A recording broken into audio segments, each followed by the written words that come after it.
estamos planificando lo que se viene para la otra semana. Nelson Lobos, ¿cómo estás? Bien, ¿y tú? Mari también.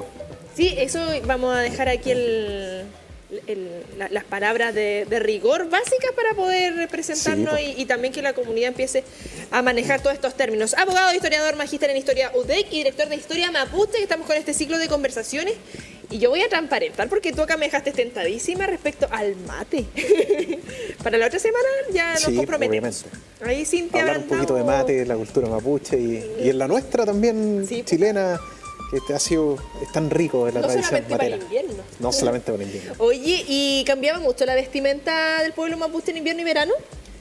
Sí, por supuesto, igual que cualquier otro pueblo. Normalmente está asociado pensar en el pueblo mapuche como en dos periodos. Si uno se va el imaginario, es como los mapuches hoy, claro. Mapuche, cualquier persona, cualquier colega, amigo, vecino.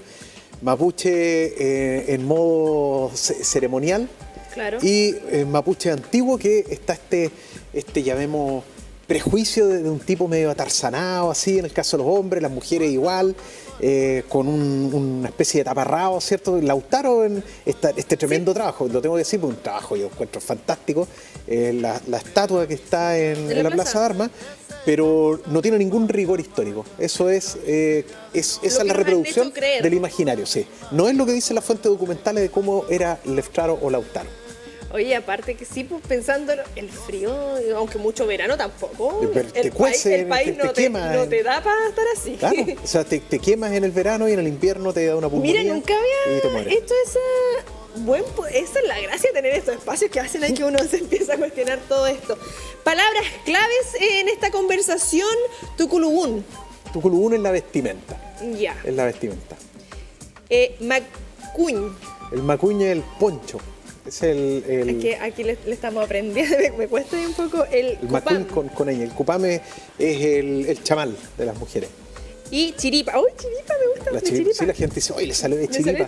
Quizás de dónde vendrá eso. ¿El pantalón? Es un pantalón que por ahí podría estar en alguna de las imágenes, que es un pantalón medio abombachado. Es parecido a la bombacha de los gauchos, pero es más corto, llega hasta... en realidad hay distintos largos. Hay a lo mejor los que conozcan el libro sobre Pascual Coña, hay una tapa clásica donde colocaban a un viejito ahí, un lonco, que estaba con una chiripa larga hasta los tobillos. Ahí estamos con este desglose, estas palabras claves que vamos a estar abordando el día de hoy como respecto al vestuario de los mapuches. Entonces decíamos tuculubún. Sí. Ahí está, vestimenta, sumel. Los Zumel, como con una Z, pero la Z no es así, pues que no es española, es una Z como Mapuzugún o Mapuzugún con D, pero es como muy sutil, es como suave, la lengua, con la punta de la lengua en los dientes. Interdental, creo que le dicen los lingüistas. Mira, ahí para ir aprendiendo. Chiripa, como señalábamos, pantalón, cupam, el chamal y el macuñ, que ahí me cuesta la ñ, el poncho, ahí dentro de las... Macún también le dicen en otros lados. ¿Cómo macún? Con N nomás. Con N, claro, también puede ser. Se entiende. Y claro, respecto a este imaginario que vamos creando y que vamos viendo ahí en alguna, no sé, típico libro de historia, que como dentro de las ilustraciones, ¿cómo va variando también a medida que va pasando el tiempo? Porque acá esto es respecto a mediados del siglo XVI. Claro, mira, la inquietud... por lo menos mía en torno a esto, empezó por las cosas lógicas. Claro, se ve estos guerreros desnudos que van a pelear contra... Y todos con caluga. Claro, y todos con caluga y que van a pelear contra estos españoles, 150 españoles contra 4.000 personas que atacaban desnudas, medio atarzanados, así que nos mostraban. Y nada calza, tipos peleando...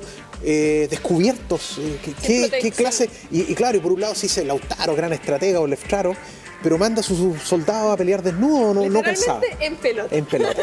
Entonces ya me puse a estudiar en su tiempo, tras las fuentes documentales, y por ese entonces nosotros trabajamos con la serie Siriado asesorándolo. Ya, sí. Y bueno, Carmen Gloria López, saludo para ella si está viendo el programa. Ella... ¿Vestuarista? ¿Cómo? ¿Es la vestuarista? No, periodista y guionista también de Leftraro. O sea, de Leftraro, de Siriado. Y resulta que ella se atrevió a cambiar el concepto de acuerdo a las fuentes documentales. ¿Y cómo te describieron las fuentes documentales? Bueno, dicho sea paso, y de ahí otros valientes que quisieron romper, y esto es muy valiente, porque están dentro del sistema, que es el Museo de la Historia de Penco. ¿Ya? Que en este caso Gonzalo Bustos, que era el exdirector, y hoy Jaime Robles también, y con todo el equipo de trabajo ahí, se atrevieron a decir, oye, innovemos y mostremos a los mapuches como los tienen las fuentes documentales. Y participamos también en un trabajo de recopilación, investigación histórica, que con la empresa Chucao, que ellos hicieron los maniquí, otro tremendo trabajo. Se abrió una nueva vitrina en el Museo de la Historia de Penco para que lo visiten, porque ahora el museo está cerrado porque lo están remodelando, pero cuando se arregle, visítenlo. Está súper interesante y súper rupturista. Y ahí se colocó como están las fuentes documentales del siglo Nelson, XVI. yo me voy a poner patúa al tiro y lo cerramos al aire, porque para que no digas que no. No, cuando abra el museo, ¿te tiene que vayamos a hacer una notita? ¿Ya? Y ahí tú mismo nos vas haciendo la explicación respecto a lo que está ahí en exposición. Ahí, Cintia Arandao, ya tenemos 2 misiones con Nelson. Anotando. Vamos anotando porque aquí no me da el teléfono. Porque claro, para conocer y además haciendo esta invitación a la ciudadanía que se sume y conozca nuestros espacios, que somos bien ingratos en ese sentido, vamos a otros lados a conocer museos y teniendo acá todo este aporte.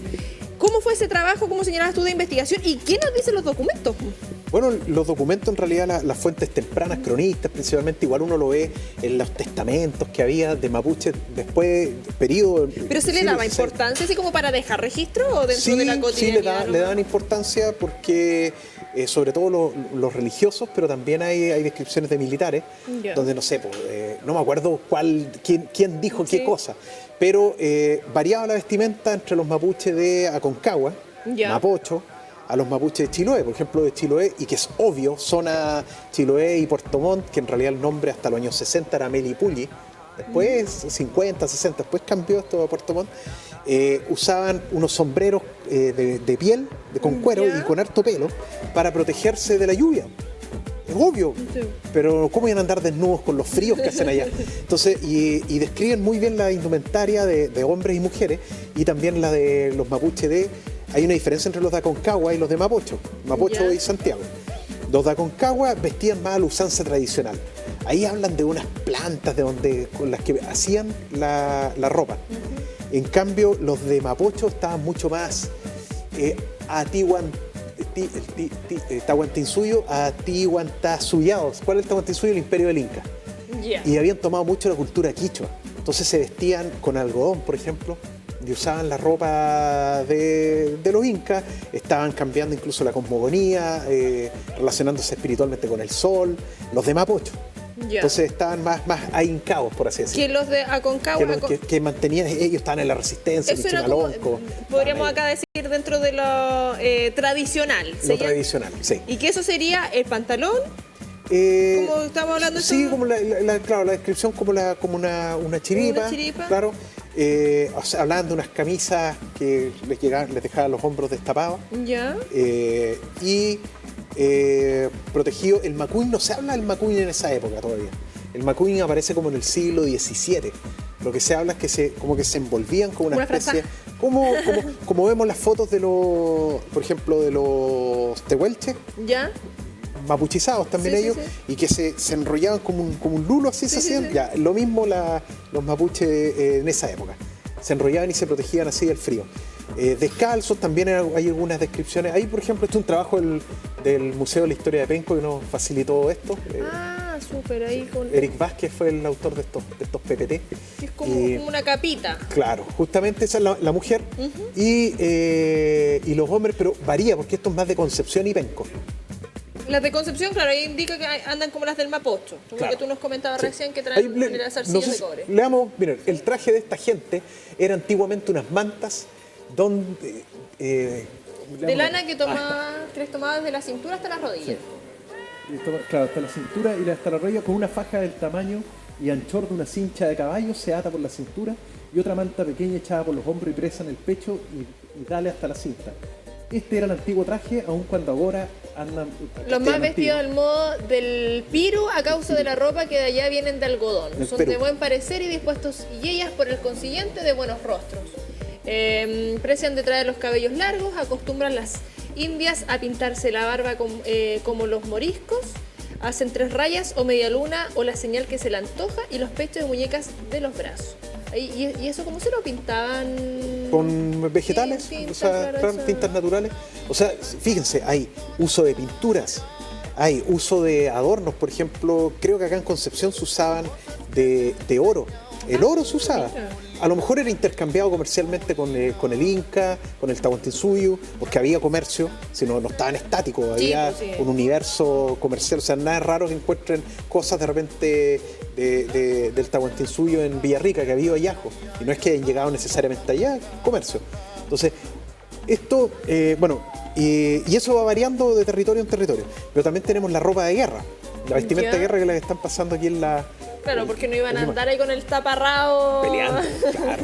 Entonces, aquí, por ejemplo, la araucana de Alonso Ercilla Zúñiga. Estas son las cosas, no sé si la puede poner el señor director. ¿Podemos volver a la lámina anterior ahí en dirección para lo que nos indica ahí desde la lámina de Alonso Ercilla? Ahí están haciéndole el... Porque Alonso Ercilla, que es la araucana que a la generación antigua le enseñaban a aprendérsela de memoria. Criados con eso. Entonces, no obstante de que la araucana describe cómo era Leftar o Lautaro, lo representaban en pinturas y en los monumentos, los bustos, de manera totalmente diferente. Dice, del grato mozo el cargo fue aceptado, el favor que el general le daba, aprobólo como un aficionado, si alguno le pesó, no lo mostraba y por el orden y... uso acostumbrado, el gran Copolicán le trasquilaba, dejándole el copete de trenza larga, insignia verdadera de aquel cargo. Luego Diego de Rosales se dice de él, el cabello quitado solo con un copete que se dejaba por insignia de general, que era como para hacer la distinción. Claro, el copete era trenzado, o sea, aquí el copete va aquí en la puntita de la cabeza, como el que se dejó Ronaldo como el año 2006, cuando... ¿Y todo? ¿2012? 2002. En el Mundial 2002 que se dejó acá, ese es un copete. Yeah. Y acá es trenzado con Alonso, lo dice Alonso Ercilla. Y Alonso Ercilla era tan leída la araucana, pero a Lautaro no lo mostraban con la cabeza trasquilada, no lo mostraban con... Dicen que usaba peto de acero español, que le quitó a algún soldado español en la guerra, que usaba una camisa color granada. Que usaba chiripa, obviamente. Entonces un Lautaro totalmente distinto. Lo mismo con, Caupolicán, lo mismo con todos los de esa época. Y los guerreros mapuche, por ejemplo, incorporaban una cabeza de un jaguar.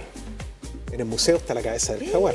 Te van a decir, ya tenemos que ir al museo. Chile, que era un jaguar con cómo Chile. ¿Cómo está eso? Porque el país mapuche comprende el Gulu Mapu, que nosotros conocemos como Chile, y el Puel Mapu o Guaysuf Mapu, más Puel. Y eso es lo que hoy conocemos como Argentina. Y en el territorio argentino están las cabezas, o sea, hay jaguares, o nahuel, el nahuel. Cuando ustedes escuchan un mapuche que se llama nahuel, es porque es del linaje de los jaguares. Entonces, ¿por qué usaban estas cabezas? Porque la cabeza le daba el espíritu del jaguar, hay una lógica totémica ahí, el espíritu del jaguar apoyaba a este guerrero y él tomaba las características del jaguar cuando iba a la guerra. Esto es como Black Panther. Sí, una cosa así. Oye, pero es que de verdad, así, a lo mejor se pueden reír en la casa, pero es que hacer una mezcla de repente, sobre todo para los más chicos, con cosas que estamos viendo dentro de lo popular, que es Marvel, que no aprendemos esas cosas que no tienen nada que ver con nosotros, pero tenemos una versión, viene de antes, de hecho. Existe un cómic de Guido Salinas, no me acuerdo cómo se llama, lo pueden buscar en internet. Ya vamos a cambiar los temas, Nelson, y vamos a posicionar ese tema también. Oye, ahí está esa de mentira, sí, no salimos a cazar un nahuel por ahí a caballo y con los lucados, las boleadoras, como lo hacían antiguamente. Oye, increíble respecto a esto. Y esa evolución del vestuario a medida que, claro, como tú señalabas, que un término que usaste cuando se iban españolizando. No, o sea, la verdad que después fueron integrando distintos... Ahí está la vitrina. Ahí está la cosita de metal que tú señalabas. No, ese es el español. Yo pensé que era que los españoles tampoco andaban todos así. Los españoles, los más ricos andaban así. El español normal, el de a pie, andaba igual que un guerrero mapuche. Pero ese como de guerra, asumo. Claro, pero los que tenían más recursos económicos podían andar con esta... Para protegerse. Los otros a veces no tenían ni espada. La pobreza de los soldados españoles era tremenda. Entonces, pero efectivamente, con el transcurso del tiempo se integraron nuevas vestimentas como los españoles integraron las mapuches. El comercio de poncho o macuín fue tremendo. En el siglo XVIII hay un registro de algo de 20.000 o 200.000 macuín, 20.000 parece, que se exportaron a Perú. O sea, los mapuches le vendían a los españoles de acá de Concepción y de acá se vendía, pongamos, a Perú el macuín. Y los españoles de la frontera, muchos vestían como mapuches. Esto era escandaloso para la gente de Santiago, que venían los señores ahí encopetados y veían a estos españoles que andaban con chiripa, que jugaban palinque. ¿Qué es esto? Y los loncos del lado fronterizo mapuche empezaron a usar sombreros españoles, a usar bastones de mando español. Entonces se genera esta cosa que hablábamos la semana pasada de la interculturalidad, el tema fronterizo. Nelson, y lo que significa también esto a medida que va pasando el tiempo y que, bueno, respecto, por ejemplo, ahora cuando se enseña en los colegios, tenemos como un imaginario respecto a la vestimenta, lo mismo que pasa, no sé, pues tipo septiembre y ya, nos vamos a vestir con la vestimenta de nuestros pueblos originarios, norte, centro, sur.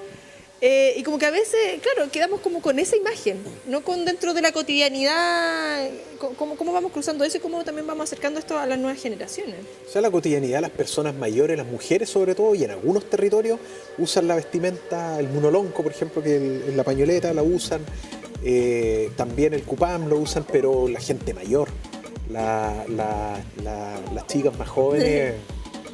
igual que tú, cualquiera otra persona, igual que los hombres. Los hombres, los chachai, la gente mayor, el típico sombrerito de los años de 50, 60. Pero eso lo mantienen también respecto a dentro de esta tradición y me imagino como para situaciones especiales. No, la cotidianidad. Ya. No, la situación especial, ahí se viste de lo que vemos en los medios de comunicación, la mujer con su platería, que la platería es un fenómeno más del siglo XVIII, XIX. Antes era... Ese accesorio ahí, ¿cuándo llega? Porque acá veíamos, por ejemplo, respecto no quiero decir el maquillaje, pero a estas pinturas. Esto era oro, por ejemplo, brazaletes de oro que usaban. Después el oro empieza a caer en desuso. Ahí está, por ejemplo, esos brazaletes de oro. El cobre también se usaba. Y eso probablemente tiene que ver con que llegan los españoles preguntando por oro. Entonces ya te hacen trabajar en las minas de oro. Aquí en Quilacoya, por ejemplo, en Hualqui, el río Quilacoya, ahí había minas de explotación de oro. Y ya no quiero saber nada con el oro. Entonces mejor trabajemos otro metal, que la plata. Que la plata, registros de uso temprano hay poco. De cobre hay mucho. Pero la plata después, ya siglo XVII, XVIII, se ve la plata y después la plata se masifica. Y tiene también un trasfondo cultural, como protección, como contra. Claro. Como contra. Se te pone oscura la cadenita porque te están tirando para arriba. Claro. Entonces, la plata se integra de manera importante y también un símbolo de riqueza.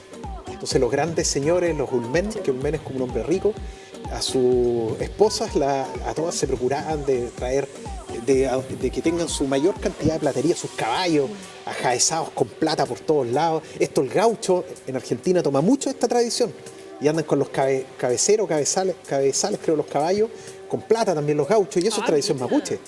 Y eso ustedes son carísimas andar mandando a hacer eso. Espuelas de plata, todo de plata. Era la forma de ostentación de la riqueza mapuche en esos siglos. Pero antes había otra forma de ostentar la riqueza, que era la vestimenta española, hacían un malón y se vestían con cualquier cosa en un encuentro importante. De repente uno andaba con vestimentas de cura y con el sombrero de no sé quién, pero con eso se apropiaban simbólica y ritualmente del español y también ostentaban el poder económico y político respecto de sus pares o de los otros territorios mapuches también.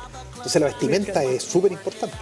Por eso queríamos abordarla el día de hoy. Hagamos esa invitación que tú señalabas cuando ya esté a disposición ahí desde el Museo de Penco respecto a todo este trabajo que se realizó y para poder ir conociendo un poquito más respecto a nuestros pueblos originarios. Perfecto, bueno, hacer la invitación a todos. El museo va a estar, no sé cuándo van a abrir realmente, pero van a abrir, así que esperemos que pronto. Ahí tiene un equipo fantástico que los va a poder acompañar, orientar y vayan a entretenerse y vayan a cuestionarse estas cosas. A ver ahí, porque es impactante que les digan este es un mapuche con una cabeza de jaguares, como what.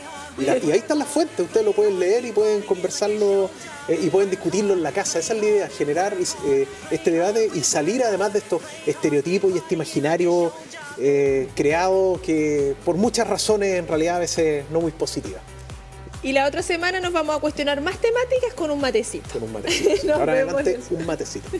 Ahí para que la otra semana ya estén preparados también en su casa. Nelson, nos vemos la próxima semana. Que esté súper. Pues, muchas gracias. Así que Mapuzungún, mate tuaín, pupeñi, capula miel. Vamos a tomar mate, hermanos y hermanas.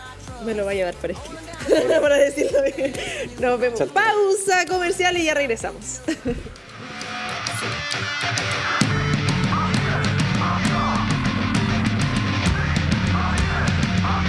¡Y aquí viene otra vez!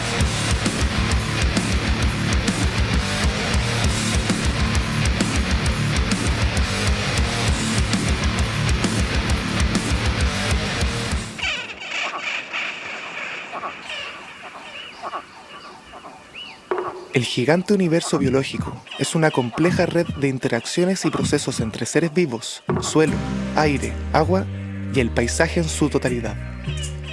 Todos estos elementos constituyen los ecosistemas, que otorgan beneficios irreemplazables para la humanidad y el resto de la biodiversidad. Estos beneficios los denominamos servicios ecosistémicos e influyen en nuestras vidas de diversas maneras. Los servicios de abastecimiento son los más directos y tangibles. Los podemos encontrar fácilmente a nuestro alrededor. De los ecosistemas extraemos recursos para construir y fabricar todo tipo de materiales, objetos y tecnologías. Además, extraemos gran parte de lo que comemos y las materias primas para el desarrollo de medicinas y otros químicos. Otros servicios son la regulación de procesos naturales, como la polinización, la regulación del clima y los ciclos de nutrientes. Los ecosistemas nos protegen contra desastres naturales, regulan la temperatura local, purifican el agua y el aire.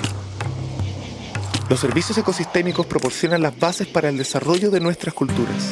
Los únicos y espectaculares escenarios que proporcionan nuestros ecosistemas generan identidad a sus habitantes, inspiran a los creadores locales y son fundamentales para la existencia de iniciativas turísticas que contribuyen de manera importante a la economía del país. Todos estos servicios son posibles gracias a procesos de mayor escala que los sustentan. Por ejemplo, gracias a la acción de miles de organismos, se forman suelos fértiles, esenciales para cultivar nuestros alimentos y para la salud de los ecosistemas nativos. Estos ecosistemas, a su vez, contribuyen en la calidad de muchos productos. Los seres humanos estamos en permanente interacción con ellos, y al modificar alguno de sus componentes, podemos generar un impacto en toda la red. Estos servicios son irreemplazables, incluso con tecnología. Su valor económico sería altísimo y perderlos nos pondría en grave riesgo. El bienestar de los ecosistemas es fundamental para asegurar nuestro acceso a todos estos servicios. Conocer y preservar nuestra biodiversidad es valorar y proteger nuestra propia existencia.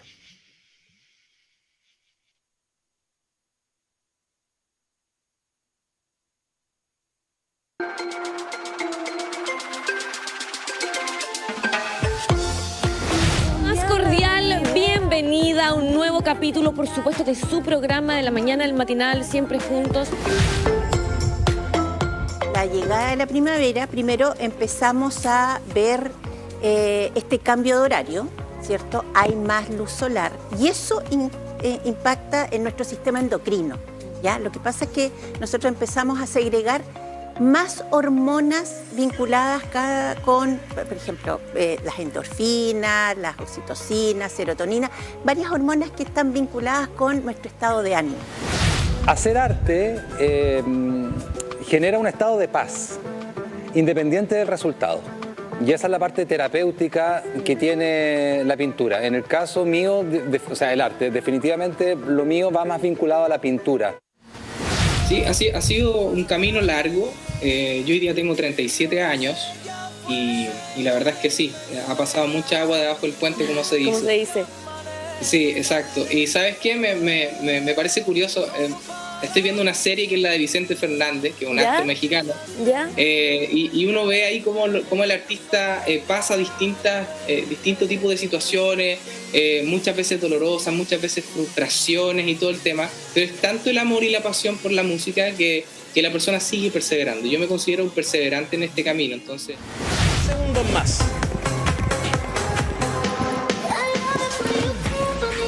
Vamos en 3, 2, 1 y listo. Se acabaron los jumping jacks. No hay más jumping jacks. Para casa los jumping jacks.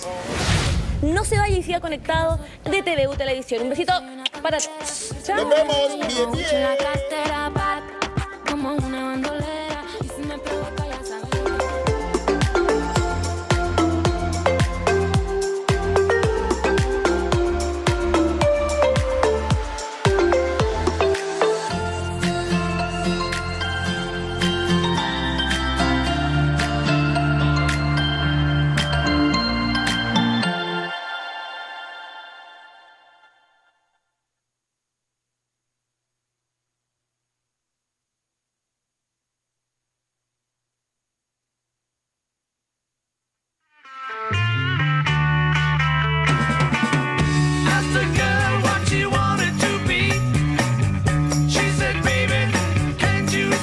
Drive My Car. Y la cortina musical lo indica Julián Gómez, que se toma las pantallas de la comunidad del contenido. ¿Cómo está? Bien, ¿cómo estás tú, Connie? Muy bien. Bien, oye, día frío, nublado. Bueno, para tomarse, como decíamos por ahí, un mate, un cafecito. Te debo reconocer, a mí me gusta la lluvia, pero los días como hoy, esa marulita. No te gusta. A mí también me gustan los días con lluvia, pero coincido contigo, esa llovina que es como molesta. Moja más. Sí, al parecer. Como que andáis pegoteadas. Sí. El pelo, ni te digo, por eso Alicia Mancilla me la mueteó. 10 capas. 10 capas de Porque a laca. mediodía como que sentíamos que se abría y resulta que no. Sí. Lamentablemente no fue así y tenemos lluvia, bajas temperaturas. Pero para mañana parece que se arregla un poco el panorama, como que se compone. Así que igual prepárese, igual salga siempre preparado, como digo siempre en todos los noticieros y avances. Siempre parca. Sí, el cortaviento. El cortaviento, paraguas. Bueno, ¿Tú eres de mochila? ¿Andas con todo en el...? Yo ando con mochila, sí. Andas con él. Ando con mochila. Sí, complejo el Tropicón. Y la colación que me envía a mí, señor. Te manda la colación, Sí. Elia. Exacto. Para que no ande con hambrecita, está bien. Sí, también. Ahí después y mi de- hijo también, hay alguna galletita. ¿Qué le robo en realidad? De la colación de la semana. No. A ver, ¿qué Después te el voy a decir? viernes llega sin Después dice, colación. claro, después, oye, ¿por qué no hay? Falta jugo, galletas. Ah, te comiste doble ración, le decís. Y yo digo, No me te voy a acordáis. acostar. Está tarde. Oye, ¿qué está pasando en el mundo noticioso, político? Porque está intensa la Sí, está intenso y habla de una situación de odio, de discriminación, que nosotros acá obviamente estamos en contra, como programa, como canal, como universidad. En este caso hablamos de otro episodio protagonizado por el diputado de la carrera, que vuelve a hablar de estos discursos que se instalan. Ahí vemos algunas imágenes. Se estaba hablando de pensiones y hay una parlamentaria que se opone al tema y plantea un punto de vista X, y él con su actuar sale a relucir todo ese odio que tiene interno y habla en un sentido, en un tono de discriminación completa, con epítetos que lamentablemente se siguen desarrollando y lo tienen a él como protagonista. Ahora, Ana Lía Uriarte se refirió a este tema, más que este tema, pidió y adelantó que se va a avanzar un proyecto, darle ¿cómo se llama? Urgencia, para que en este caso, en este tipo de casos, los parlamentarios cesen en sus funciones cuando protagonicen este tipo de discursos, en este caso de violencia extrema, que no se comparte absolutamente. No sé si podemos escuchar en parte algo, definitivamente, para no darle más tribuna, mejor veámoslo nomás. Y remarcamos y subrayamos el tema y lo comentamos, porque son situaciones que no se tienen que repetir. Estamos en el 2022, hay que respetar a la mujer en todos los sentidos, son pieza fundamental en todo. Y estos discursos no ayudan en nada. Afortunadamente, las críticas fueron transversales. Y entre otras cosas, la propia universidad está trabajando fuertemente con su unidad de género para frenar este tipo de situaciones y ir en apoyo también de quienes son víctimas. Eso también es importante. No tan solo la UDECONCE, sino también a nivel general, también el aparato gubernamental. Sí, como tú señalas, bueno, 2022, que ocurran estos hechos, claramente son lamentables. Como tú indicabas también respecto a lo que se realiza acá desde la Universidad de Concepción con la Dirección de Equidad de Género y Diversidad, la DEGID, no solamente una parte de la denuncia, porque claramente acá y a buena hora hay un tema de repudio transversal, porque desde la UDI, desde RN también condenaron estas polémicas y ya tiene cuestas 2 multas del 15% de su dieta. ¿Será una buena tipo de sanción eso? ¿Qué ocurre también con esta comisión de ética? Porque, a ver, los dichos, y señor director, que me indica que teníamos las imágenes, no vamos a dar más pantalla con estos dichos no la repitamos, no la transfóbicos. escuchemos. Además que están disponibles Dejemos en pasar las la redes base. sociales. No sí. le demos más tribuna a un hecho, lo que sí, castigarlo. Castigarlo como tú mencionas. Pero ya mostrarlos de nuevo. Claro, Ya. el tema es que estas personas siguen teniendo, bueno, son personas electas de manera democrática y tienen cierto apoyo de un grupo de personas.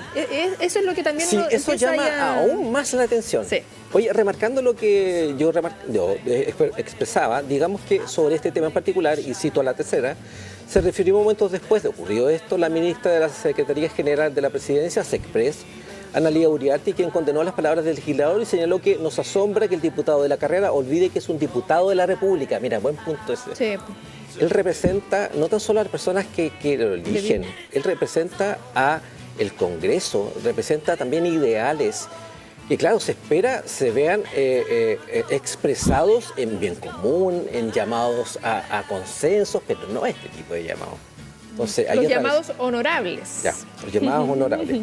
Entonces, a propósito de la nueva polémica que obviamente protagonizó el diputado, por lo mismo se indicó la propia, desde el Ejecutivo en este caso, que van a acompañarla a la tramitación de este proyecto que mencionaba, de manera que además creemos que se debe activar todas las medidas que reglamentariamente sean procedentes en este Congreso Nacional. Por último, quisiéramos poner urgencia para que sea conocida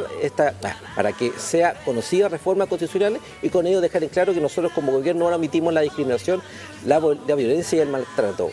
Una situación que obviamente nosotros también apoyamos y respaldamos. Sí, para muchas personas que quizás uno puede ver comentarios respecto quizás le están poniendo color, no se trata de ponerle color acá, se trata de respeto, se trata de derechos humanos, se trata de respetar la democracia también, y como tú indicabas, estaban en otra conversación y saca de pensiones. Entonces es como meter ahí un tema, generar un inconveniente, generar un conflicto. Sabemos que también en cierta medida les sirve estas polémicas al mundo político. Como se dice, no hay mala publicidad, entonces van a estar en la palestra y por eso, por lo mismo, mejor ni siquiera mostrar las imágenes y dar el tema por cerrado, que se cumplan las sanciones que haya que corresponder, pero que el tema no quede ahí. Hay que, evidentemente, hacer bueno, ahora el apoyo es transversal respecto ante todo el respeto a opinar distinto. Sí. Distinto y a respetar en ese sentido. Esas son como las grandes enseñanzas que deja esto. Pasemos a otro tema. Pasemos a otro tema más relajado. Relajado, yo te digo, relajado, claro, para uno que lo ve desde fuera, pero los pobres vecinos del Estadio Nacional que han estado con tanto concierto, ¿cómo estarán? Yo pienso en ellos. Bueno, Guns N' Roses se presentó, en este caso, después de mucho tiempo. Iban a estar en Lollapalooza, ¿te acuerdas? Y por el tema COVID, eso se tuvo que descartar completamente. Llegan al Estadio Nacional, lo llenan. También estuvieron en Argentina y Axl Rose y Slash protagonizan momentos que son icónicos. Todos los comentarios que han llegado han sido absolutamente positivos, de una banda ícono del rock y que llenó el Estadio Nacional. Hubo un incidente más adelante, menor, casi una anécdota que vamos a ver si la revisamos, si tenemos tiempo. Pero que marca a toda una generación. No solo generaciones que crecieron con ellos, sino también a los hijos de estas generaciones. Sí, pues son conciertos, ¿sabes que dentro de quizás 3 horas de show, concierto y todo lo que significa, muchos van con la familia, un ambiente. Oye, ¿y estas cosas que solo pasan en Chile? Slash detenido por carabineros. Sí, en un control lo viralizaron a través de su cuenta, su señora, y habló del momento. Ahí está. Del tema, y esto se prestó para todo. Bienvenido a Chile, no te cruces luces rojas, y cosas de ese estilo que, repito, son una anécdota dentro de lo que es el concierto en sí, que siento yo que es lo más importante. Y claro, eso ahora es familiar. Yo veía a varios amigos a través de sus cuentas en Instagram que iban acompañados de la hija, del hijo, que también son fanáticos de este grupo, y no tan solo de este grupo, de una serie de grupos con los cuales crecimos gente de nuestra edad, 25, 28 años, repito. Claro, antes de los 30. Que osen que tengo 40 y tantos, eso 40 y tantos, no. Está bien, la ropa en la que se pone vieja. Sí. Oye, y esto que te habla, entre otras cosas, de estos mega conciertos que están en Santiago, que se concentran en la región metropolitana y que tuvieron una apertura. El primer gran mega concierto que estuvo acá en Chile fue el de Rod Stewart, década de los 80. ¿Ya? Artista británico, toda una leyenda a esta altura, que estuvo también en el Festival de Viña.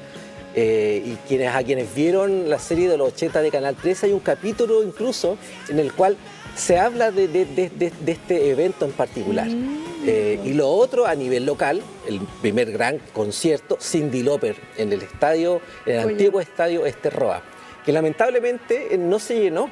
Incluso yo me acuerdo, porque me lo contaron. Sí, porque tú estabas chiquitito. No, yo estaba chico. De que se abrieron las puertas. ¡Ay, sí!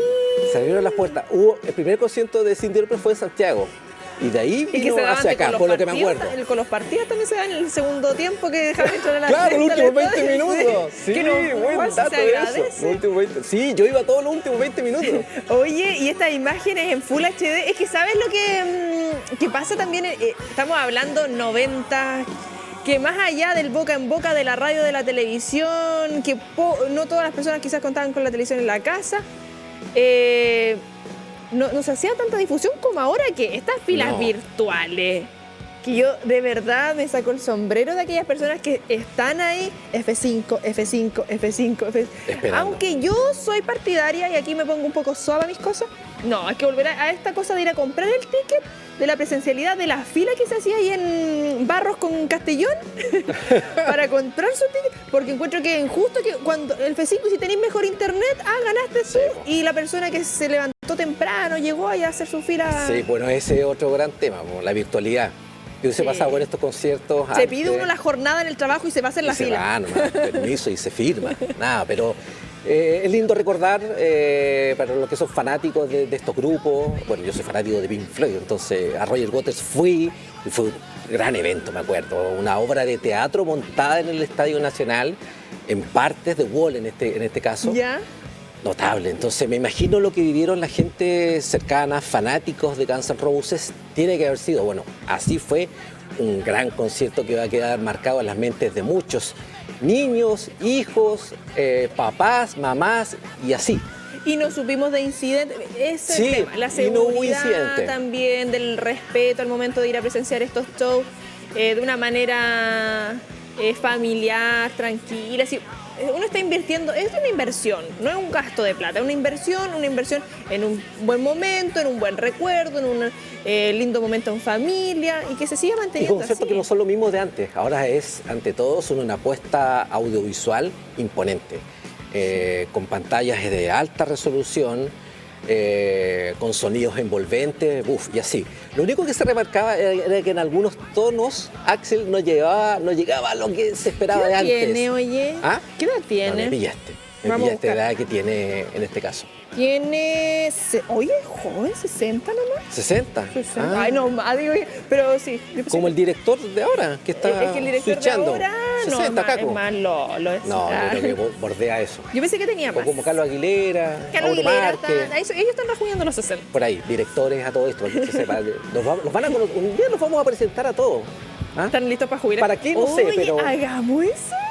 Tenemos un jefe, tenemos. Claro, pero no sé para qué, Tenemos pero la línea. hagámoslo. Podríamos tirarlo acá en el video wall y así como en estos programas de música cuando uno se ponía atrás para eliminar por convivencia. Claro, no, es que a los audiovisuales no les gusta estar frente a las cámaras. No, están detrás de las no, cámaras. Es que ellos no son rostros.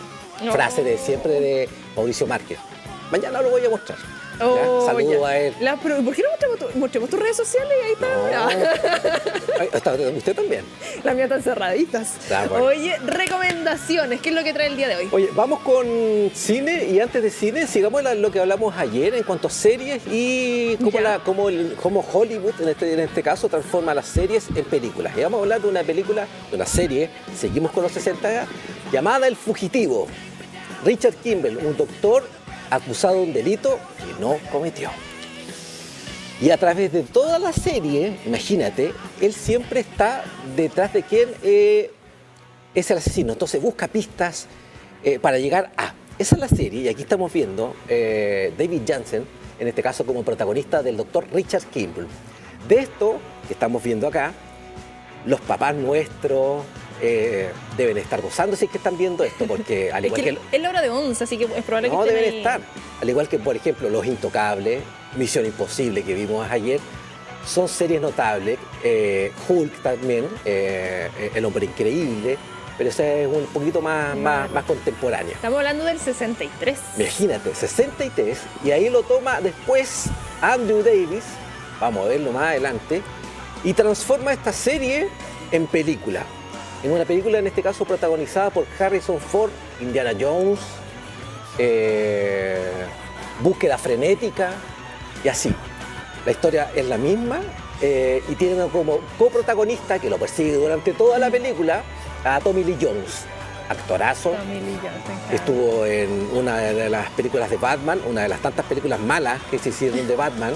Hombres de negro. En Hombres de Negro, y así podríamos seguir hablando. No sé si podemos escuchar parte del tráiler de El Fugitivo, a ver si podemos revisar un extracto de lo que es el tráiler de esta película, que también se transformó en clásico.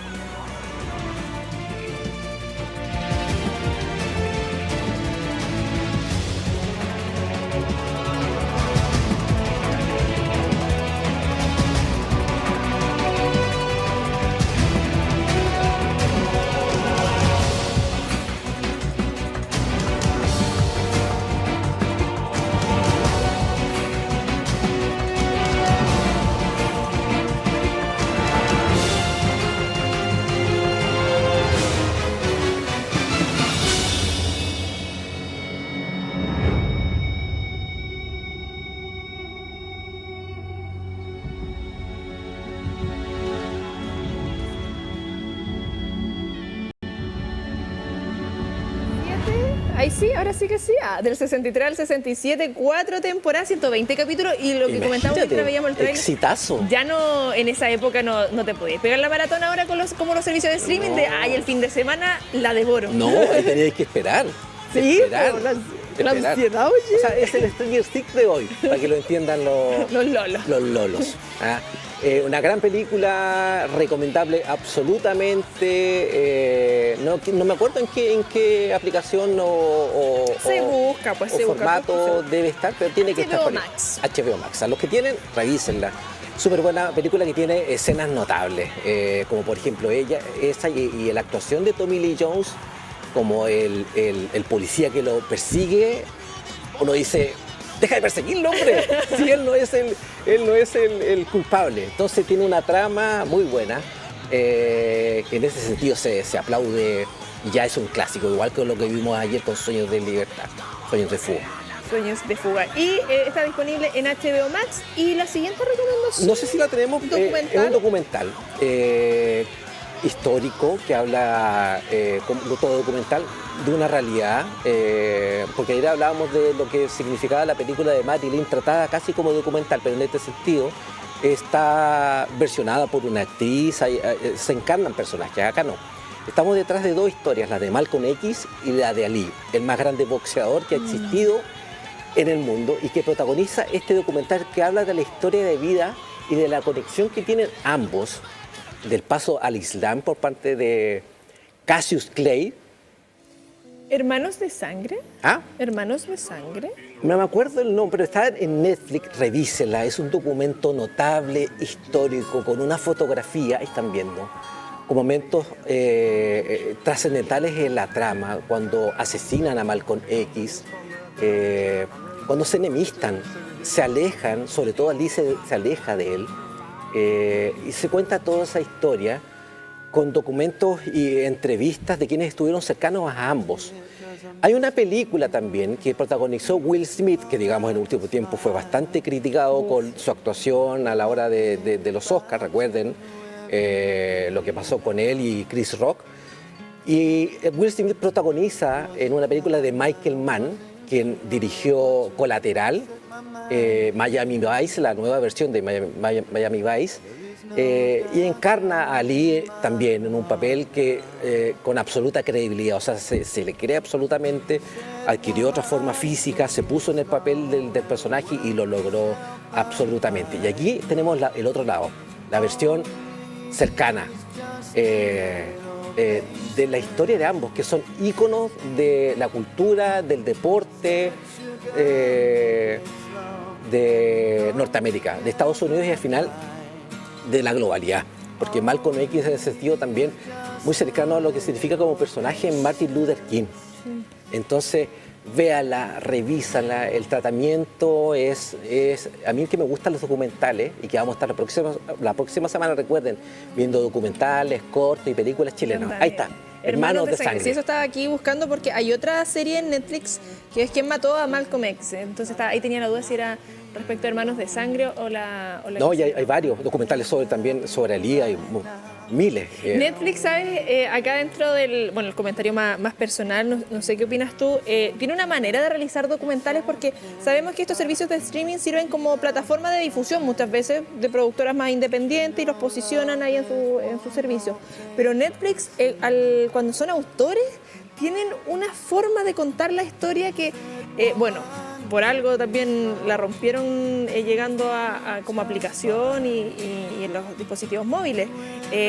Un ritmo que a veces historias que uno dice, oye, mira, puede ser un poquito más compleja, más densa, sí. Te dan un ritmo, hay una continuidad bien entretenida y el trabajo audiovisual ahí es bien dinámico y bien agradable de ver y de ir conociendo un poquito, como te señalábamos ayer con las biopic, que nos ayudan a conocer un poquito de historia dentro de lo entretenido de la ficción, pero acá claramente ya hay testimonio y base sólida. Oye, y un área que ha crecido harto. Cuando se hablaba de documentales antes, era como casi hablar de una élite que veía los De documentales. algo tedioso, como de un público. Claro, y como tedioso, lento, y ahora no, es una área que está absolutamente masificada.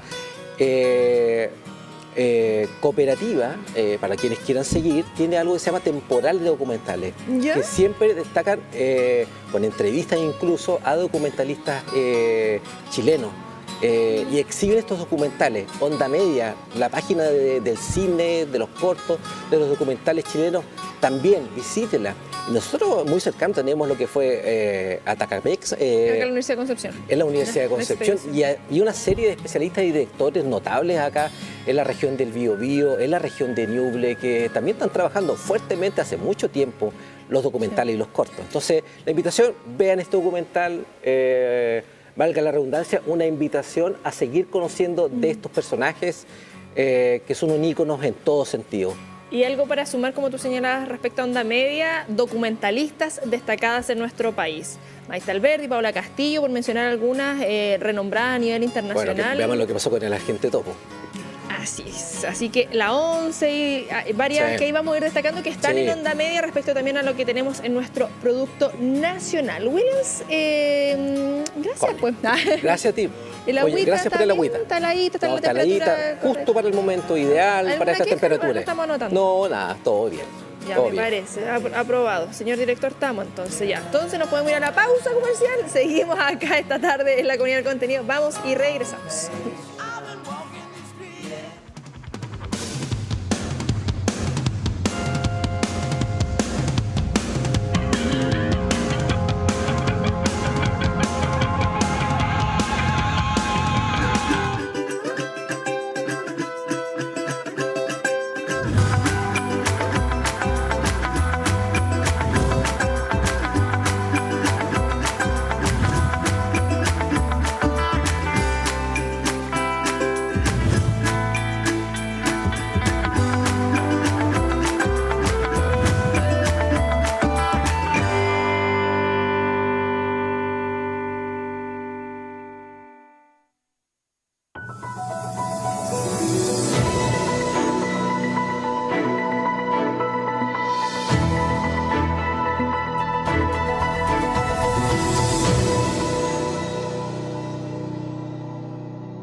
bienvenida a un nuevo capítulo, por supuesto, de su programa de la mañana, el matinal, siempre juntos. La llegada de la primavera, primero empezamos a ver este cambio de horario, ¿cierto? Hay más luz solar y eso impacta en nuestro sistema endocrino, ¿ya? Lo que pasa es que nosotros empezamos a segregar más hormonas vinculadas con, por ejemplo, las endorfinas, las oxitocinas, serotonina, varias hormonas que están vinculadas con nuestro estado de ánimo. Hacer arte genera un estado de paz, independiente del resultado. Y esa es la parte terapéutica que tiene la pintura. En el caso mío, o sea, el arte, definitivamente lo mío va más vinculado a la pintura. Sí, ha sido un camino largo. Yo hoy día tengo 37 años y la verdad es que sí, ha pasado mucha agua debajo del puente, como se dice. ¿Cómo se dice? Sí, exacto. Y ¿sabes qué? Me parece curioso. Estoy viendo una serie que es la de Vicente Fernández, que es un actor mexicano.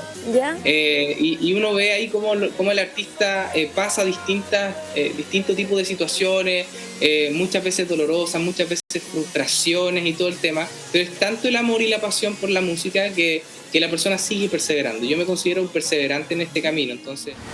Segundos más.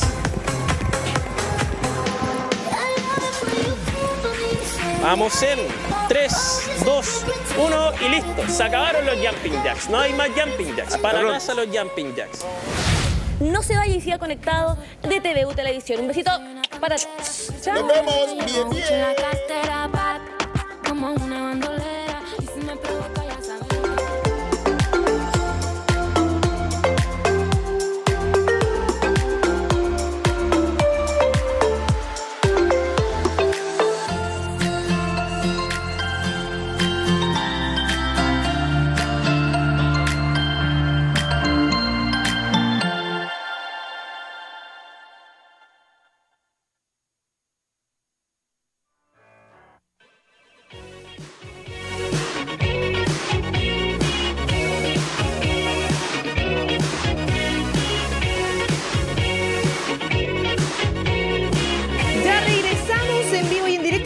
Estamos acompañando hasta las 20 horas. Luego la edición central junto a Javiera Sangüesa, que ya va a venir en un momento más con un adelanto respecto a todo lo que se está cubriendo desde el departamento de prensa. Pero a esta hora queremos darte un dato a ti que nos estás viendo, porque me imagino que tienes el sueño de la casa propia y puedes construir tus sueños con los kits de armados de casas industrializadas Sweet Homes, que cuentan con un fácil sistema de autoconstrucción hecho con los mejores materiales del mercado con estándares certificados. Cotiza hoy y obtén tu casa en solo 6 semanas. Despacho gratis desde la región de Valparaíso a Los Lagos. Recuerden ingresar a su cuenta de Instagram, sweethomes.cl, o su sitio web, de igual manera, www.sweethomes.cl, para conocer todos sus modelos. La sala de ventas está ubicada en Jaime Repullo 2233, Talcahuano.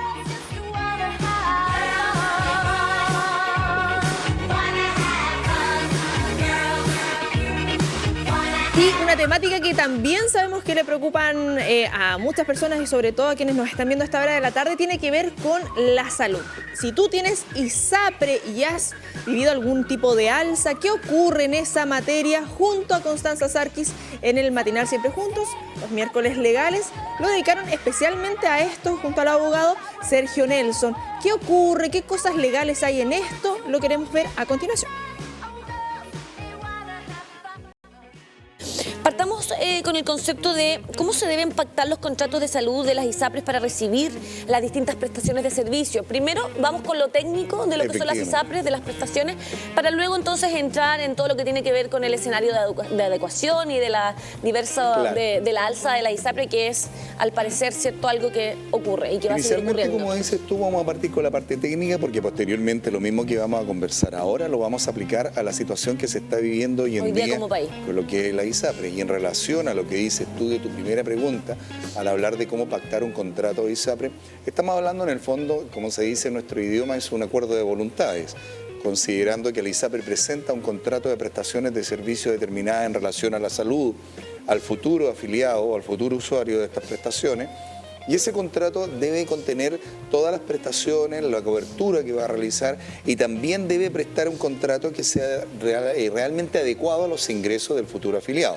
El afiliado al mismo tiempo tiene el derecho de revisar ese contrato y ver qué tipo de prestaciones se le van a prestar, se le van a otorgar en el fondo y de qué manera va a ser la cobertura y por supuesto lo más importante, el valor de lo que tiene ese contrato, esas prestaciones, porque consideremos que hoy en día el 7% es obligatorio para la salud, para todos los que están afiliados de FONASA y para los que están afiliados de ISAPRES es el 7% más el porcentaje correspondiente a lo que es el plan de salud. Por lo tanto, es un desembolso bastante considerable de dinero que a veces los afiliados tienen que hacer y esto le afecta cuando vienen los alzas correspondientes. Exacto. Así se pacta en cierto modo el contrato de la ISAPRES cuando le van a ofrecer un plan determinado y si se quieren cambiar de FONASA o ISAPRES. ¿En qué periodo es la revisión de los contratos propiamente tal? Esto se hace anualmente. Se hace anualmente esto a través de la superintendencia de ISAPRES. Se realiza podríamos decir, una tabla de carácter porcentual, donde la superintendencia determina cuánto va a ser el porcentaje que pueda variar el plan correspondiente en base a algunos cálculos de carácter proporcional de acuerdo a lo que está establecido en la ley. No es llegar y determinar un porcentaje. Entonces, se hace esto anualmente y existe siempre un porcentaje determinado por el cual las ISAPRES se tienen que regir anualmente para determinar el valor de sus planes. Okay. En el caso, por ejemplo, del alza de la ISAPRES, ¿cuál es el procedimiento de la superintendencia para, ¿cierto?, fijar el indicador máximo del alza de las ISAPRES? ¿Cuáles son los indicadores que hacen que se fije finalmente este tipo de alzas? Esto se hace a través de un cálculo proporcional. No vamos a entrar a hacer cálculos de números porque nos podemos enredar mucho, pero lo que pasa es que la superintendencia ISAPRES, en este caso, determina proporcionalmente en base, por ejemplo, a los valores de las prestaciones que realiza las ISAPRES. Lo determina en base a los valores de las prestaciones del nuevo plan. Lo determina proporcionalmente en base a los valores de los subsidios. Al hablar de los subsidios estamos hablando de las licencias médicas.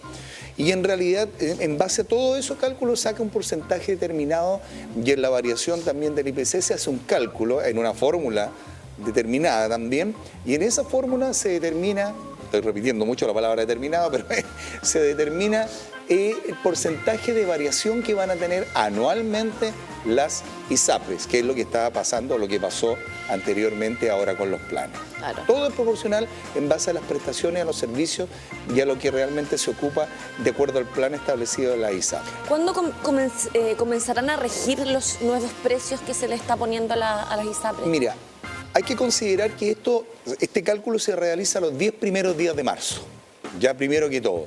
Primero que todo se realiza los 10 primeros días de marzo, donde se determina, ya está determinado el porcentaje, se da el aviso a las ISAPRES, se dice ya, este es el porcentaje máximo al cual ustedes pueden realizar la variación de acuerdo al plan que están ofreciendo. Posteriormente, las ISAPRES tienen 15 días para avisar a la superintendencia si efectivamente van a hacer la variación o no la van a hacer. Una vez que se determina por parte de esa resolución que emite la superintendencia, se tiene que publicar en el diario oficial y en la página web de la superintendencia. ¿Qué pasa? En marzo entonces empiezan a llegar las famosas cartas de adecuación. En este caso este año está ocurriendo algo completamente distinto, pero sí ocurrió que en marzo llegaron las cartas de adecuación y en junio entran, en efecto, entran los planes a disposición o se aplican los planes en cuanto al nuevo valor determinado en base a ese porcentaje. Me imagino que esto también debe de ser comunicado a las personas que están con sus planes de hoy con respecto a esta modificación que claramente va a perjudicar el bolsillo de muchos que estamos... Tiene que ser comunicado en la fecha, la fecha de marzo tiene que ser comunicado y a todos los usuarios y a todos los afiliados de las ISAPRES se les tiene que comunicar de que la ISAPRES va a realizar una variación porcentual en relación al plan que tiene. Esto se comunica a través de la carta de adecuación que se hace por intermedio ya sea de correo electrónico, que es el modo más ideal, o por medio en forma personal por mano. En algunas ISAPRES lo hacen de las dos formas. Lo comunican por el correo electrónico y también le hacen llegar la correspondiente carta al domicilio. ¿Cuáles son realmente las exigencias que se le hace a las ISAPRES para poder subir, ¿cierto?, estos planes que muchas veces atentan contra la gente en el día a día. O sea, de verdad que es impresionante lo que se saca del porcentaje del sueldo a las personas que hoy día ocupamos ISAPRE. Y el otro problema es que muchas veces, no sé, nos hacemos distintos exámenes y no cubre la ISAPRE, y siempre hay problemas, entonces al final ¿nos ayuda o todo lo contrario el tener ISAPRE? Bueno, ayuda, en cierto modo se ayuda. Lo que pasa es que los copagos a veces son demasiado caros. Y yo concuerdo plenamente contigo que los planes de ISAPRE, algunos son bastante elevados para ver efectivamente si existe la cobertura que ofrecen. Ahora, ¿cómo se determina esa variación? Tiene que considerarse de que al menos las ISAPRES han cumplido con los estamentos establecidos en la ley, primero que todo, y que han cumplido al menos con el 50% de las atenciones que han ofrecido dentro de sus planes para determinar esa alza de proporción. O sea, son como un requisito. Usted, ISAPRE, está ofreciendo un plan, cumpla. ¿Cumpla con qué? Con las prestaciones. Y esas prestaciones tienen que haber sido cubiertas por al menos en un 50% para efectivamente aplicar el alza que corresponde. Ok. Ahora, ¿el afectado puede rechazar el alza? ¿De qué manera podemos pelearla? Ahí nos ponemos en guardia. En plan, claro, sí, por supuesto que la puede rechazar. De hecho, en la carta de adecuación va una parte determinada donde dice de que usted puede rechazar esta alza y quedarse con el plan antiguo. Lo más divertido que, por ejemplo, por ponerte un ejemplo, le ofrecen en el nuevo plan de que si la hospitalización era gratis, con el antiguo plan, en el nuevo plan va a ser gratis, va a ser mejor, pero por ser nuevo plan, en el antiguo plan no queda gratis. Entonces, como te están diciendo subliminalmente, cámbiese, le conviene más. Usted puede rechazar ese plan, puede cambiarse por defecto a FONASA, o también puede recurrir de protección, que es la herramienta más utilizada hoy en día desde el punto de vista legal, por haber una acción o omisión de carácter ilegal o arbitrario. ¿Qué normas hoy día rigen y hacen que esto pueda existir, ¿no? Esto de las alzas de las ISAPRES? Bueno, las normas, por lo general, está la ley de la superintendencia de ISAPRE, estuvo también vigente, sigue vigente la ley 22.356, que tuvo relación que en el momento de pandemia el gobierno determinó a través de esa ley que se detuviese el alza de la ISAPRE. Por lo tanto, las ISAPRE durante todo el tiempo de pandemia no hicieron absolutamente ningún alza, no pudieron, estaba prohibido. Cuando se levantó el estado de emergencia, inmediatamente las ISAPRE procedieron al alza y ese alza ha sido el más alto en la historia de las alzas de la ISAPRE, que fue el escandaloso 7,6% que aplicaron todas las ISAPRES. ¿Ya? Y ahí empezaron a recurrir nuevamente la gente de protección y ahí empezaron también a ver los reclamos, a ver los rechazos y hay mucha gente que también se cambió al sistema de salud público que es FONASA. Claro, ahora me gustaría hablar sobre el concepto de lo que es el recurso de protección hoy día. ¿Quiénes pueden realizar este recurso? ¿En qué consiste? Todavía estamos en los plazos. Todos los detalles, por favor, para esta ayuda. Bueno, una de las herramientas legales que existe para reclamar en contra de las alzas de carácter arbitraria y carácter unilateral es el recurso de protección. ¿Y qué es lo que es el recurso de protección? Es una acción constitucional, es decir, que la Constitución te permite hacer esta acción cuando una persona, por un acto ilegal o arbitrario, por una acción u omisión ilegal o arbitrario, sufre vulneración o alteración de sus derechos fundamentales.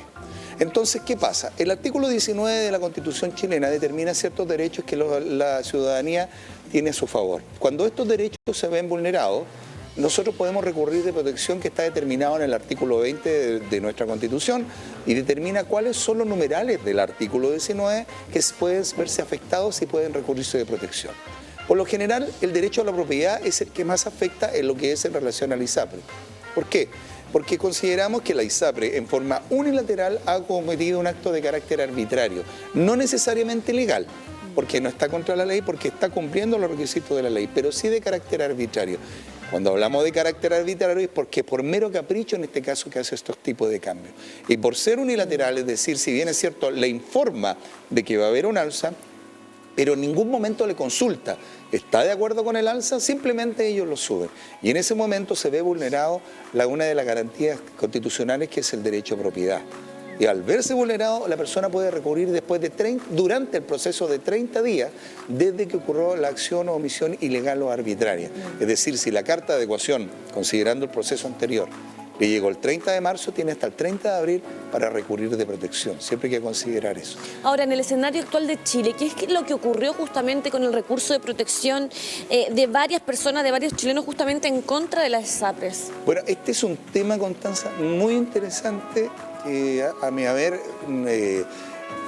hubo que explicar de muy clarita a las personas que recurrieron de protección y que al fin y al cabo favoreció a todos, no necesariamente a quienes recurrieron de protección. Bueno, vamos a contar un poco la historia. El 18 de agosto, la Corte Suprema acoge recursos de protección en representación de cada una de las ISAPRES. O sea, le empiezan a llegar recursos de protección. De las 6 ISAPRES existentes en Chile, Colmena, Consalud, Cruz Blanca, Van Médica, Nueva Más Vida y Vida 3.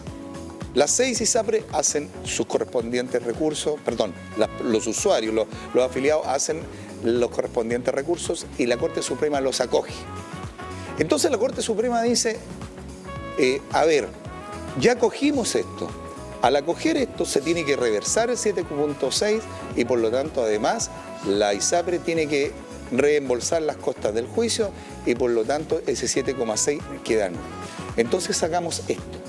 Como nosotros ya cogimos esto, y por economía procesal, y para evitar la tramitación de los miles y miles de recursos que vienen detrás, simplemente hagamos una resolución de carácter genérica para todas las ISAPRES.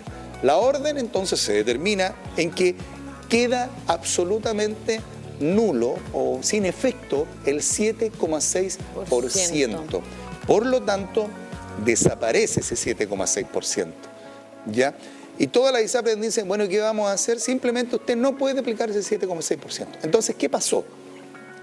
Algunas sentencias determinaron que, decía, se rechaza el recurso de protección. Entonces los usuarios, los que recurrieron de protección y los que alcanzaron a llegar a la Corte Suprema, porque muchos recursos quedaron a mitad del camino, dijeron, chuta, perdimos el recurso de protección porque la Corte Suprema está rechazando. Y no entendían por qué, porque en el fondo ya no se iba a realizar este 7,6%. Exacto, Constanza. Tenemos una pregunta. Aprobada. ¿Aprobé? Sí, aprobó. Pero antes de responder la pregunta, déjame terminar este tema porque es importante. Entonces, ¿qué pasa? Que los usuarios dijeron, chuta, rechazaron, perdimos. No, pues chiquillo. Ganaron. Lo que pasa es que la Corte Suprema determina que como manda esa orden en ese momento, que el 7,6% desaparece, no existe perjuicio. Y como no existe perjuicio, no se justifica una acción constitucional, no se justifica el recurso de protección, por lo tanto desaparece todo ese proceso. Es como si nos hubiésemos retrotraído a antes del 7,6%, donde nunca hubo un 7,6%. Por lo tanto, si usted presenta un recurso de protección, la Corte Suprema le va a decir, ¿para qué presenta este recurso si no hay ningún perjuicio? Y eso fue lo que pasó. Y el 7,6%, ¡fum!, desaparece. Error de comunicación, entonces la gente simplemente no sabía que no es que haya perdido, sino que... No, ganó. Igualmente se logró, digamos, el que no... Los que perdieron colateralmente fuimos los abogados, porque los abogados se pagaban en cierto modo de los honorarios. Y perdieron tiempo en hacer todo el recurso de protección. Los abogados perdieron del honorario que se pagaban de las costas. Y al no haber recurso de protección, no hay alguna acción constitucional, no hay pago, no hay costas, no hay nada. Se perdió todo. Y en el fondo lo que quiso hacer la Corte Suprema fue, entre comillas, matar dos pájaros de un tiro. Porque si bien es cierto, elimina el 7,6, le está diciendo subliminalmente a los abogados, bueno, vayan poniendo ojo con lo que estamos nosotros fallando, con las resoluciones que nosotros estamos haciendo, porque ya la gallinita de los huevos de oro, si lo vemos desde ese punto de vista, se les puede terminar. Primero partieron con la rebaja de las costas, que se pagaban en algún caso hasta 400.000 pesos de costa a 100.000 pesos. Y ahora se les está diciendo, mire lo que puede pasar con esto para que bajen un poco el acelerador en cuanto a que los recursos de protección, porque eran miles y miles, y al fin y al cabo todos se acogían. Sergio, vamos con alguna pregunta que la gente ya está escribiéndonos a esta hora de la mañana para saber detalles del tema, ¿cierto?, de las ISAPRES. Buen día, soy Alejandro de Penco, los felicito por el programa. Mi consulta es la siguiente. En la anterior alza apelé por el alza y, orientado por un abogado, presentamos un recurso y la Corte indicó no innovar. Ahora en julio me llegó otra carta y el abogado me sugiere no hacer un recurso, pues podríamos perder y tener que pagar las costas. ¿Me puede orientar, Sir Nelson? Pero Sir por Nelson, supuesto. A ver, Sergio Nelson. ¿cómo le va? Buenos días. Buenos días, Alejandro de gracias por Penco, el WhatsApp, saludos. Ale. A ver, efectivamente, cuando se recurrió la primera vez, en ese sentido, la orden de no innovar es una orden en el fondo para, no voy a hablar en términos jurídicos, simplemente se determina, se le da la orden de que cualquier tramitación que se tenga que realizar durante la tramitación del recurso se deje sin efecto. Okay. Por lo tanto, si se presentaba el recurso y además se solicitaba la orden de no innovar, en ese sentido no tendría que la ISAPRE haber hecho absolutamente ninguna otra tramitación, ningún alza. ¿Ya?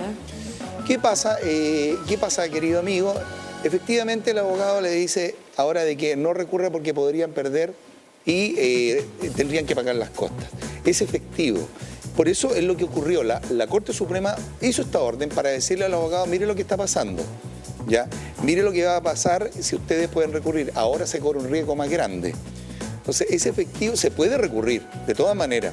Pero ahora hay un riesgo de que la Corte Suprema diga ya, esta vez usted no va a ganar porque si bien es cierto, dimos la orden de que el 7,6 no perdieran, pero sí también se le dio la orden paralelamente a la superintendencia que hiciera el proceso del alza nuevamente. Y ahora es posible que pueda perder porque el alza dentro de lo que está estipulado y la orden que dio la superintendencia estaría dentro del rango de carácter legal. Y puede que la Corte Suprema diga, puede que lo haga como puede que no, independientemente de que el acto sea arbitrario, si bien es cierto, el acto es arbitrario, está dentro de lo legal y establecido dentro de la ley, por lo tanto no se estaría, a lo mejor desde este punto de vista, ocurriendo una acción que vulnere su derecho. Entonces, es por eso que los abogados también, y otra cosa, que la tramitación de recursos y protección de ISAPRE no es necesariamente redactar el recurso y enviarlo a la Corte, hay que estar tramitando, hay que estar... Esta es una tramitación que en cierto modo requiere una concentración bastante amplia y bastante constante.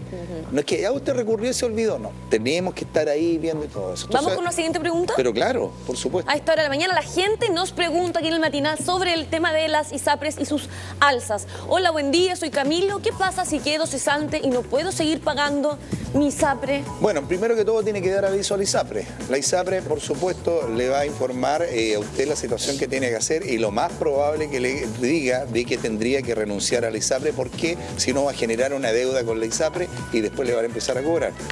Entonces, si usted sigue cesante y no puede seguir pagando, vaya inmediatamente a la ISAPRE a dar la información y vea si la ISAPRE le puede adecuar a lo mejor algún plan de acuerdo a su situación laboral actual. Caso contrario, tendría que renunciar a la ISAPRE y por defecto pasar inmediatamente a FONASA y cuando nuevamente se les arregle la situación, ya podría nuevamente pactar un contrato con la ISAPRE correspondiente que usted determine. Pero si es así... Hay algunos centros o clínicas que no están, o centros médicos que no están recibiendo los bonos de las ISAPRES. ¿Esto es incumplimiento también por las propias deudas de las ISAPRES? Sí, bueno, efectivamente cuando no están recibiendo los bonos, las mismas deudas, ¿no? Mucha gente se está cambiando a FONASA, te lo digo sinceramente, por las mismas deudas que están con la ISAPRE, con el mismo problema que están diciendo, usted no le puedo recibir porque la ISAPRE ha dado orden de que hay una deuda, que usted no está pagando el plan, etcétera, etcétera. Entonces hay que tener ojo con eso. En el caso de que la gente quiera hacer más consultas, quedó cierto con las ganas de saber más detalles sobre estas alzas y sobre todo el tema de las ISAPRES, podemos escribir directamente a tu WhatsApp, Sergio, para que puedan obviamente solventar todas las dudas que tienen que ver con los planes de las ISAPRES. ¿O no? Ahí tenemos también el más 569-5612-9379 y ahí también el Instagram @abogado Sergio Nelson. @abogado Sergio Nelson, más 569-5612-9376. Mi correo también, abogadosernelson@gmail.com. Y para aclarar un poquito lo que viene ahora, porque yo creo que mucha gente tiene dudas, porque está llegando una nueva carta de adecuación, lo que viene ahora en el fondo es un nuevo alza. La superintendencia dio la orden que ese alza podía ser desde el 1,6 hasta el 7,6%. Exactamente. ¿Ya? Y están llegando nuevas cartas y algunas personas dicen, ¿por qué si recurrí de protección me están llegando unas nuevas cartas? Reitero, el 7,6% desapareció y se inicia un nuevo proceso ordenado justamente por la superintendencia de ISAPRE. Y se les da la oportunidad a las ISAPRES que determinen de acuerdo al porcentaje que ya conversamos en su momento, que hagan la adecuación. muérete de la risa, que el ISAPRE con salud debería ser una ecuación del 14.4%. Por supuesto, no puede subir del 7,6% máximo que está establecido en la ley. La ISAPRE, por ejemplo, vía 3 va a subir en un 1.4%. ¿Pero cómo 14? 14.4%. Pero eso ya es una... Pero no lo va a hacer, no lo puede hacer, porque está sobre el máximo legal del 7,6%. Pero ese cálculo porcentual es lo que determinó. Y la ISAPRE Nueva Más Vida es un 7,8% que tiene que subir. Tampoco lo puede hacer porque el máximo establecido es el 7,6%. Y a las personas les digo que les hicieron el alza del 7,6 entre los meses de junio, julio, agosto, se les tiene que reversar esa cantidad, la tienen que recuperar, ya sea con prestaciones, es decir, a través de los bonos, a través de los planes que tiene la ISAPRE, o ya sea a través de un reembolso en dinero. Esas reversas se van a hacer en los meses de octubre, noviembre y diciembre. Si no ocupa esas prestaciones, si no hace ese reembolso, lo más probable es que en enero se le haga un reembolso a su cuenta correspondiente. Igual es mejor ir a hablar directamente a las ISAPRES para saber efectivamente claro, qué está pasando. O sea, se me va a reembolsar, qué va a pasar. A alguna persona ya le está llegando una carta informativa donde le dice que se le va a descontar del actual plan. Porque, reitero, el alza del 7,6, si se le aplicó en junio, julio y agosto, no puede ir, no puede estar porque es de carácter ilegal. Queda claro, entonces, mira...